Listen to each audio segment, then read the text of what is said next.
নিজের নিজের ছোট বোন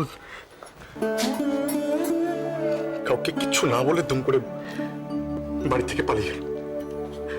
আমি আমি কিছু করতেও পারলাম না। আমি কখনো স্বপ্নেও ভেবেছিলাম এটা। যে ও তো তোমার ছোট বোন, পারবে না ওকে ক্ষমা করে দিতে? ক্ষমা? আমি ক্ষমা কি করে করবো শ্যামা? এই শ্যামা, যদি যদি রোহিণীর সঙ্গে কোনোদিন আমাদের দেখা না হয় তখন কি হবে? যদি কোনোদিন যোগাযোগ করতে না পারি তখন? তুমি এই নিয়ে দুশ্চিন্তা করছো? তুমি বসো তো, বসো।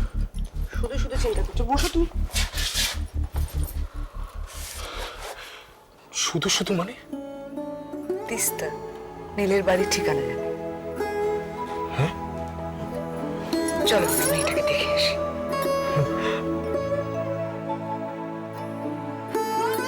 কি হলো? এটা কখনো সম্ভবই না শ্যাম। কি করে সম্ভব? যদি বাড়ির সবাই জানতে পেরে যায়, যদি কাকাবাবু জানতে পারে? তুমি কখনো ভেবে দেখেছো এটা?